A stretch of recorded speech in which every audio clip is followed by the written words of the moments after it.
ministro Fernando Haddad, senhor secretário Galípolo, pediria para acumular mais 3 minutos de liderança do Bloco União PP, para fazer primeiro uma primeira afirmação, que eu fico feliz de que eu já comecei concordando com uma afirmação do ministro, e que vai muito em linha do que o deputado Evair falou. Eu esperava, ministro Haddad, Guido Mantega e ouvir Hayek em relação à taxa de juros. Que é o seguinte, Vossa Excelência disse, aspas, é o gasto tributário injustificado que faz com que o Banco Central suba os juros por causa do risco fiscal ou por falta de equilíbrio fiscal. Não me lembro exatamente como Vossa Excelência disse. Então, meu primeiro questionamento é o seguinte, Vossa Excelência admite, então, que o presidente Lula faz ataques injustos ou até mente quando ataca o Banco Central, como se os juros fossem produto da vontade do presidente do Banco Central e não o resultado da conjuntura econômica e não o resultado do equilíbrio das contas públicas? Vossa Excelência, então, discorda dos ataques do presidente Lula em relação ao Banco Central, já que admite que a taxa de juros é definida pelo equilíbrio fiscal? Esse é o meu primeiro questionamento. Meu outro questionamento, senhor ministro, é de que quando o Supremo Tribunal Federal colocou fim ao orçamento secreto, Vossa Excelência disse, aspas, voltaremos à regra da transparência. Agora, como ministro, Vossa Excelência disse que o orçamento está liberado para negociação política, o orçamento entre governo e parlamento. Eu gostaria de saber se o senhor é favorável a esse tipo de uso de RP2 para compra, eventualmente, até de apoio ou criação de base parlamentar e saber se essas emendas vão ter a transparência exigida pelo Supremo Tribunal Federal. Se a gente vai saber como são indicadas essas emendas, onde nós podemos encontrar os responsáveis pelas indicações dessas emendas e se essas emendas vão ser divididas igualmente entre os parlamentares ou somente com uma intenção de distribuir entre a base aliada, coisa que o próprio Supremo Tribunal Federal já julgou inconstitucional na RP9 e, por analogia, sem dúvida nenhuma, julgaria inconstitucional também na RP2, se assim for aplicada. Então, esse é o meu questionamento, Vossa Excelência, meu segundo questionamento. Meu terceiro questionamento é que, recentemente, Vossa Excelência declarou que não sabe como chegará a isenção de R$5 mil no imposto de renda. Sendo esta uma promessa do presidente Lula, eu questiono, Vossa Excelência, a promessa é mentirosa? O presidente Lula fez essa promessa sem saber se ela era viável economicamente? Outro questionamento que faço, Vossa Excelência, o quarto questionamento. Recentemente, o deputado Lindbergh, está aqui presente, disse figurativamente que Vossa Excelência, por meio da apresentação do arcabouço fiscal, disse figurativamente, só para deixar muito claro, que Vossa Excelência estaria tentando fazer um pacto com o demônio, né, em referência ao mercado financeiro. E Vossa Excelência também recebeu críticas da também presente deputada presidente do Partido dos Trabalhadores, deputada Gleisi Hoffmann, que diz que o PT não foi consultado sobre todas as políticas públicas do Ministério. Nesse sentido, eu questiono Vossa Excelência, o Partido dos Trabalhadores, na sua integralidade, apoia as medidas, inclusive de ajuste, que Vossa Excelência diz pretender implementar?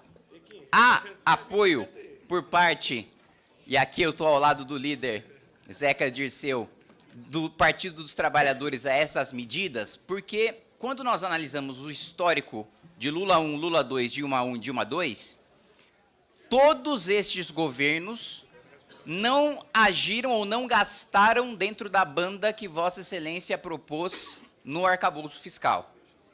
Ou seja, nunca foi política do PT agir de acordo com a proposta que Vossa Excelência está colocando em discussão aqui no Parlamento. O PT, portanto, tem uma divergência em relação à política pública que esta e outras políticas públicas que Vossa Excelência apresenta. Recentemente também, Vossa Excelência disse que abriria uma caixa preta, né, das renúncias tributárias, né, dos gastos tributários, que eu chamo de privilégios tributários. Bom, nós sabemos que a maior parte desses privilégios foram concedidos durante o governo Dilma. 458 bilhões de reais foram concedidas no governo Dilma. E o senhor diz que boa parte desses gastos tributários são injustificados e que não se revertem em benefício para a sociedade. Mais uma vez, Vossa Excelência faz coro a liberais. Esse é o resultado da pesquisa do professor Marcos Lisboa, do professor Marcos Mendes, em relação aos gastos tributários. De fato, eles não trouxeram nenhum benefício ao país. Então, Vossa Excelência reconhece que a política econômica do governo Dilma em relação à renúncia fiscal foi um fracasso, como todos os estudos sérios e robustos que foram feitos apontam, inclusive por parte de um amigo de Vossa Excelência, professor Alexandre Schwartzman. Por último, eu gostaria de questionar o seguinte: Vossa Excelência disse que não vai haver aumento de carga tributária, mas saiu notícia, e eu quero questionar se essa notícia é verdadeira, de que Vossa Excelência está trabalhando no Senado para utilizar um projeto de minha autoria, o Marco Legal dos Games, para aumentar ou criar 2 novos tributos.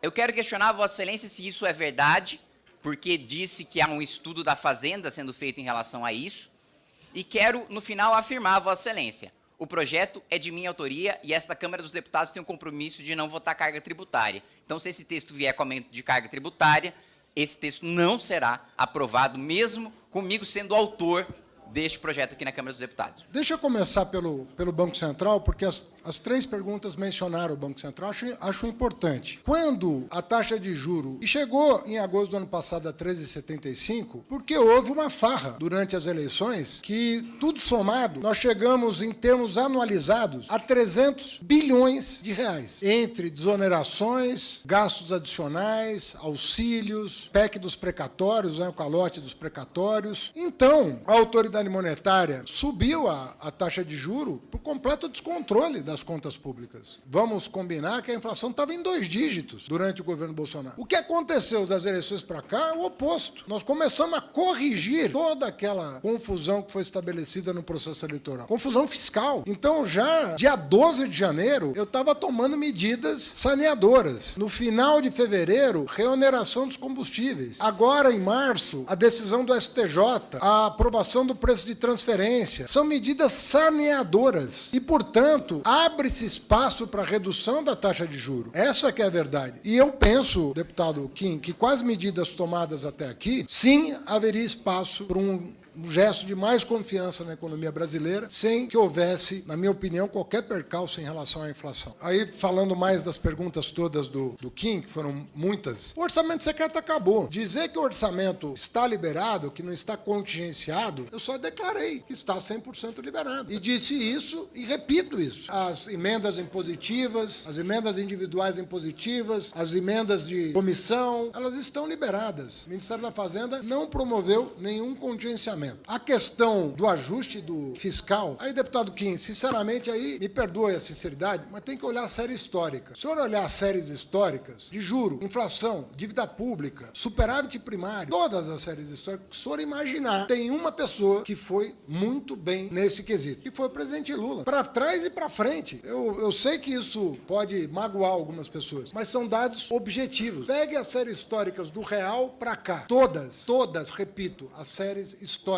os principais indicadores econômicos. Do plano real para cá, você vai ver que tem um período em que o Brasil voou, em todos os sentidos. Vossa Excelência disse, mais uma vez, olha, eu concordando com Vossa Excelência, disse que a taxa de juros subiu por absoluto descontrole das contas públicas, criticou as renúncias fiscais criadas pelo governo Dilma, elogiou a PEC emergencial, que inclusive a bancada do PT aqui votou contra, expressamente contrariando Lula e até alguns dos seus colegas de partido que votaram contra esta PEC na legislatura passada.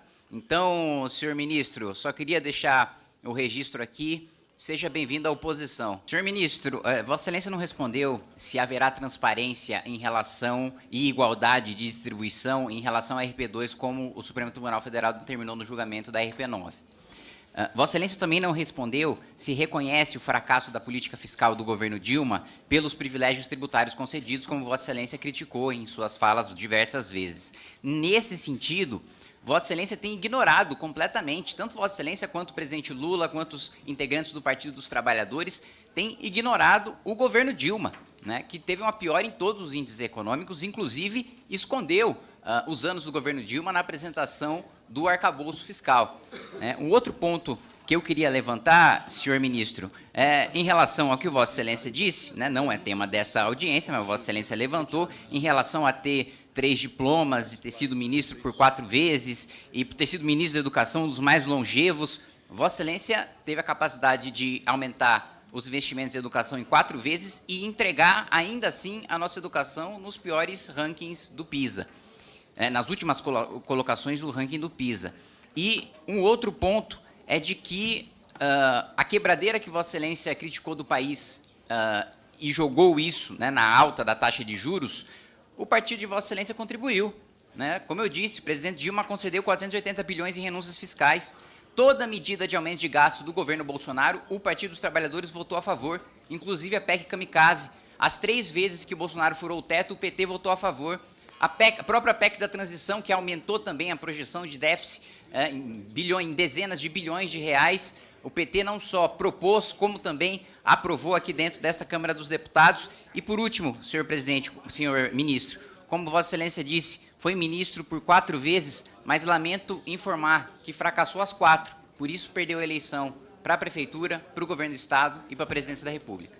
Eu não sei se é esse debate que o deputado Kim propõe, mas eu penso que o valor total das emendas no orçamento é de quase 40 bilhões de reais hoje. 40 bilhões, viu, deputado Kim? Entre emendas individuais e impositivas, emendas de comissão, emendas de RP2, emendas de... tudo somado, nós estamos falando de 40 bilhões de reais. É quase 0,5% do PIB, não é pouco dinheiro. Eu acho que nós deveríamos abrir um debate sobre como canalizar esses recursos, em vez de pulverizar esses recursos, canalizá-los para projetos estratégicos, dando mais transparência. Eu não sei se existe espaço na casa para esse debate, mas como membro da equipe econômica, eu te diria que nós teríamos todo interesse em fazer esse debate. Pegar todas as emendas, os 40 bilhões de emenda, e verificar o que é melhor fazer com esses 40 bilhões. Me disponho, deputado Kim, a fazer essa discussão quando do encaminhamento do novo orçamento. Sentar com as lideranças e verificar se não é o caso de canalizar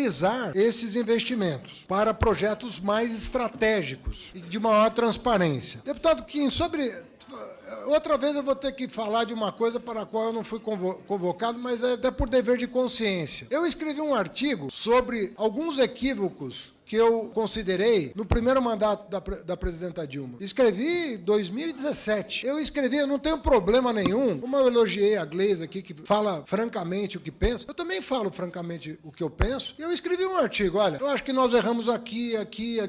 E a presidenta Dilma inclusive, já admitiu. Falou, olha, primeiro mandato, publicamente, olha, não faria as desonerações no patamar que fiz. Nós não temos problema com isso. Agora, depois da reeleição de 2014, eu já tenho mais dificuldade em fazer crítica, porque aí a oposição esculhambou a República, começando por não reconhecer o resultado das urnas. Começou lá. No dia seguinte da reeleição de 2014, a oposição começou a arguir, pedir recontagem de voto, arguir a urna eletrônica, essas bobagens todas que os luminares da República começou em 2014 essa bagunça. E a partir de 2015, companheiro seu, Eduardo Cunha, vi fotos suas do lado dele, efusivas. Aquela bagunça que ele fez ali, o que o Guimarães fala é pura verdade, deputado Kim. Aquilo ali foi um assassinato da República. Vocês acabaram com a República. Eram as pautas bomba. Quem é que ia segurar aquele rojão? Para cada medida que você mandava, ampliava a lista de desoneração em 500%. Então como é que você vai criticar uma pessoa que não teve sua vitória reconhecida e que passou a ser sabotada?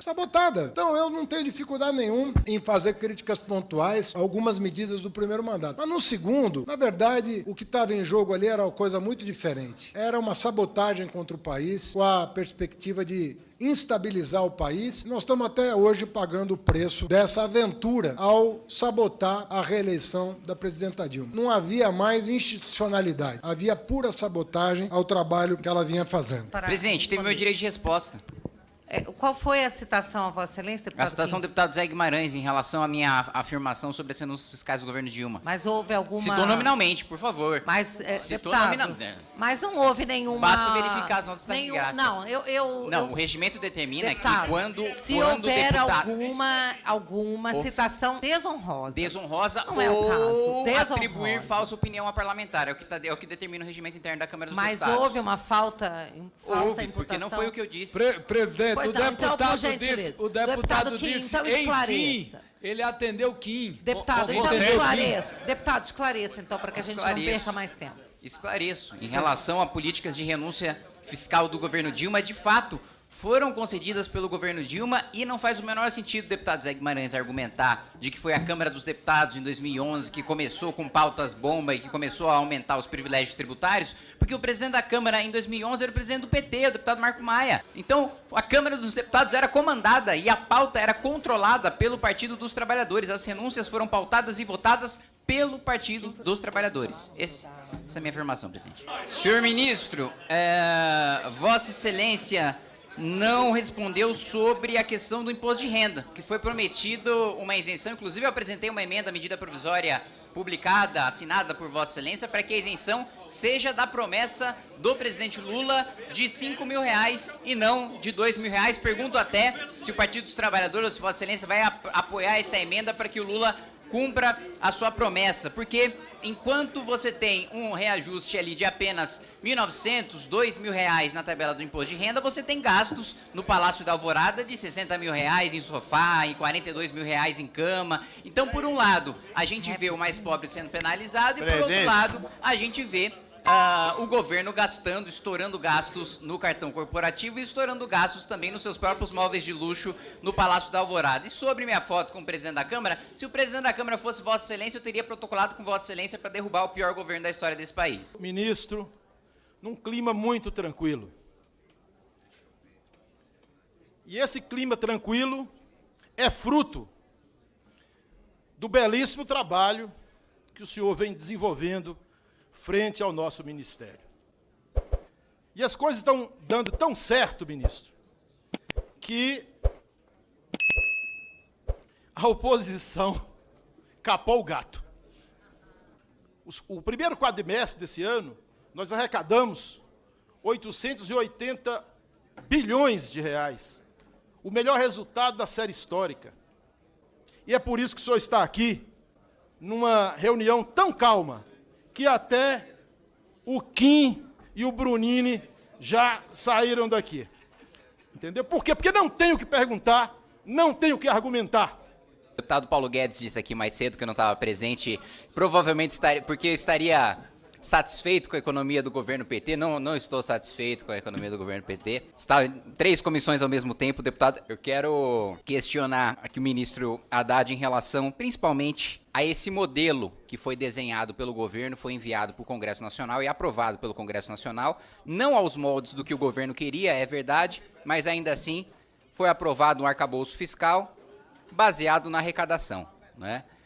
E nós sabemos que nenhum país desenvolvido, né, baseou a sua política fiscal na arrecadação. Baseou em teto de gasto ou em teto de dívida, né, ou num limite, né, que se chegava nas suas despesas ou no limite, ou num ajuste fiscal feito internamente no governo. Evidentemente que a receita é importante, mas as experiências bem-sucedidas que nós temos, inclusive respaldado por literatura acadêmica, são daqueles que trataram de ajustar as contas dentro de casa. E o que a gente vê no governo é uma política fiscal baseada na arrecadação, na tributação, né? A gente já viu, por parte de Vossa Excelência e do governo, tributação em relação aos combustíveis. No ano passado, o remessa conforme a tributação em relação às compras online, que inclusive, depois gostaria de questionar Vossa Excelência sobre esse conflito agora com a posição da bancada do PT, que destacou o fim da isenção no projeto Mover, que deve ser votado hoje. Eu acompanhei na semana retrasada uma briga entre o posicionamento do governo e o posicionamento do PT. Eu queria posteriormente questionar a Vossa Excelência em relação a isso, como é que ficou o posicionamento no final das contas em relação à taxação de compras online do Ministério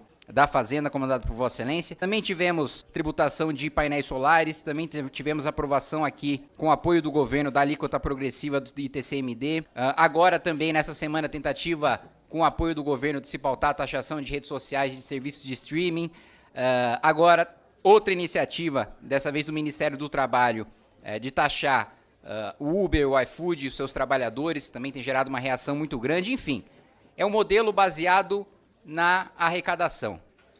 E o que eu queria questionar a Vossa Excelência é: Vossa Excelência não acredita que há, até pela própria herança patrimonialista do nosso país, muitos privilégios no orçamento público, tanto para o setor público como para o setor privado, que o governo deveria cortar antes de pensar em tributação? Vossa Excelência não acredita que, por exemplo, e o que eu acho curioso nas exposições de Vossa Excelência e também nas falas do presidente Lula em relação à economia e seus mandatos passados, é que eles apagam completamente a existência dos mandatos da presidente Dilma.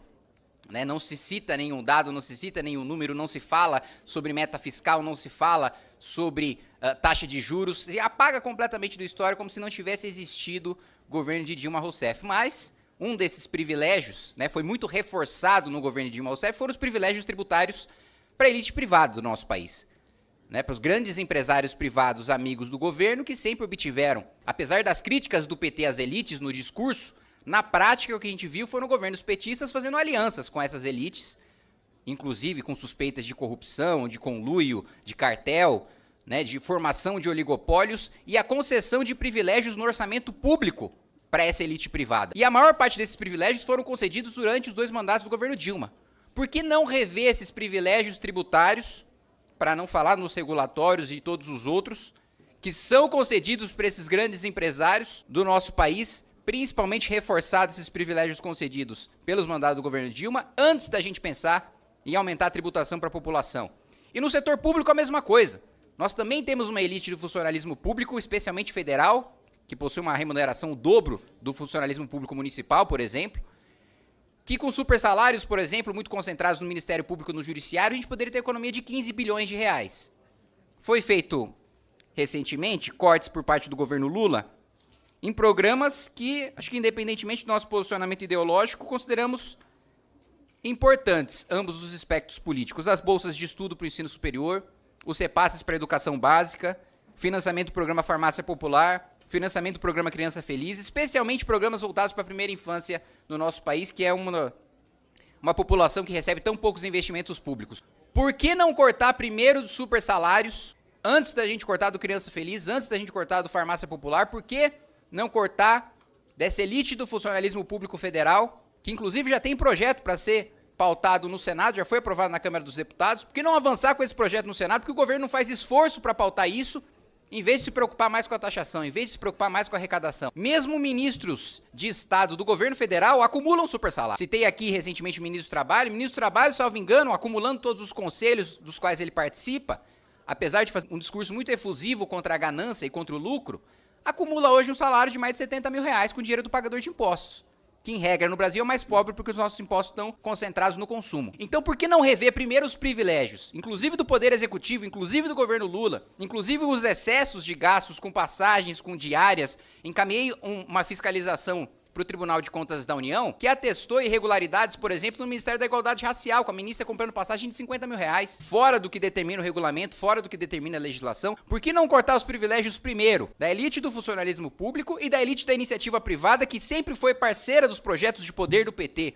apesar dos seus discursos contra as elites? Como eu coloquei no início da minha exposição, Vossa Excelência instituiu remessa conforme e taxou com ICMS as compras online no ano passado. Nesse ano, houve inclusive uma tentativa, que acredito que, não sei se Vossa Excelência foi demovido ou se perdeu na queda de braço política do governo, de impor também o imposto de importação. Nós devemos votar hoje, e o PT sinalizou que deve votar contra, o fim da isenção para as compras de até $50. Qual que é o posicionamento do Ministério da Fazenda? O Ministério da Fazenda mudou de posicionamento por causa do posicionamento do PT, tem um atrito ainda, como eu vi na semana retrasada, entre o posicionamento do governo, o posicionamento de Vossa Excelência e o posicionamento da bancada do PT, porque eu vejo alguns deputados a favor da taxação dentro do PT e outros contrários. Mas Vossa Excelência sempre, historicamente, sempre foi a favor. Eu vou começar por um tema importante, que é o que o deputado Kim colocou, sobre o patrimonialismo brasileiro. O patrimonialismo é quando é exatamente esse processo pelo qual grupos de interesse se apropriam de uma parte do orçamento público por várias maneiras. Se acusava muito o BNDES de ser uma caixa preta e tal, abriram a caixa e viram que não tinha nada dentro. Mas quando você abre o orçamento público, aí você encontra exatamente o fenômeno descrito pelo deputado Kim. No orçamento público,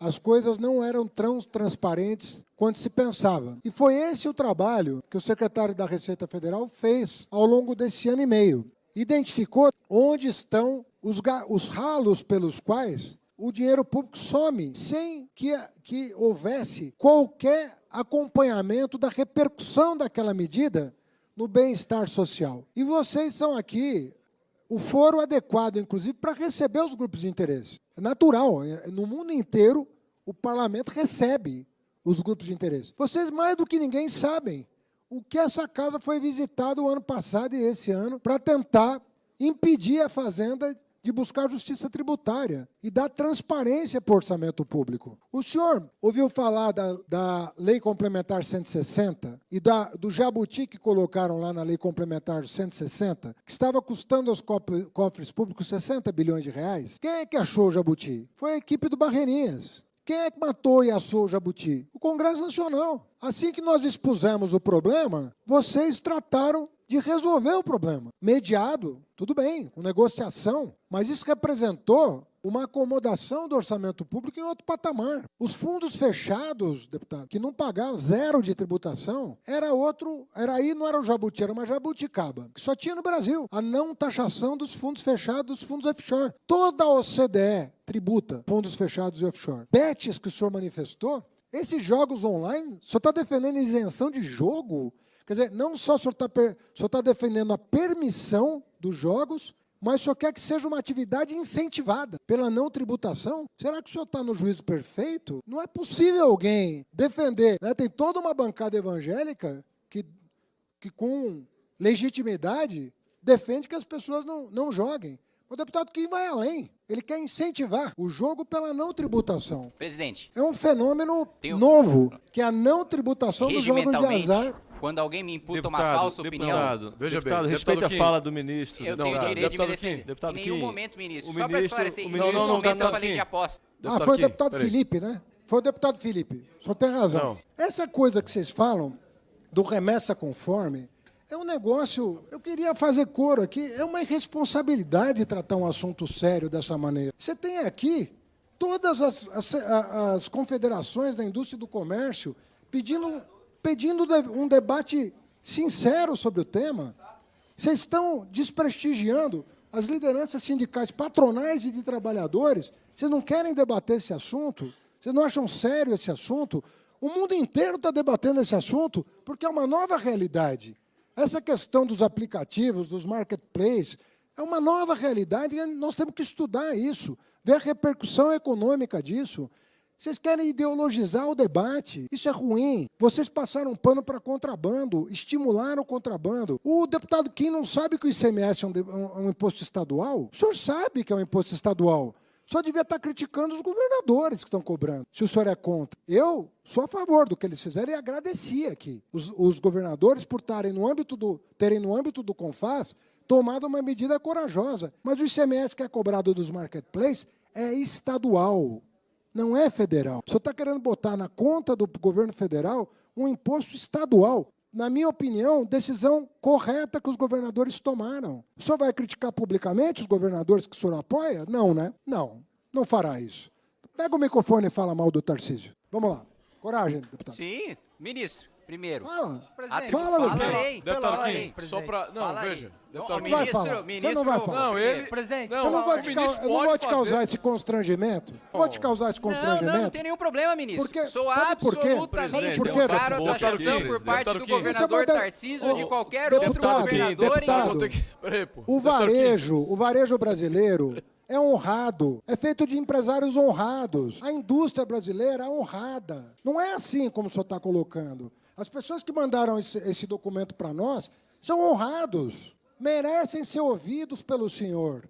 Receba-os no seu gabinete e ouça os argumentos. Feche a porta para ouvir e parar de lacrar na rede. Isso vai dar voto e desemprego. O senhor vai fazer o quê com o desemprego depois? Tem um pouco. Então, qual é o crime que eles estão cometendo? Qual é o crime? Agora, só pode ser contra ou até a favor. É um debate que está em curso e que não aconteceu no momento propício. Porque se isso tivesse acontecido na origem do problema, ele não teria alcançado o vulto que alcançou. Agora que nós demos transparência para o problema, Remessa conforme para dar transparência para o problema. Saber quantos pacotes estão entrando, quanto custa, quem está comprando, para dar transparência para vocês tomarem a decisão. Tem que ter a coragem de tomar a decisão, mas antes de tomar a decisão, tem que se debruçar sobre o que está acontecendo no país, nas feiras, no comércio local, na periferia. E aí toma a decisão que for melhor para o país. Esse tipo de coisa, deputado Abelho, é muito ruim. Vocês estão habituados a fazer um debate político que é rebaixado, porque é um debate de rede. É uma briga de rede, em que você faz o recorte da fala e tenta ganhar apoiadores. Não é aquela coisa demorada que o processo legislativo exige, deputado Lindenberg. É um processo demorado, é sério, é custoso. Às vezes implica desgaste para quem toma a decisão.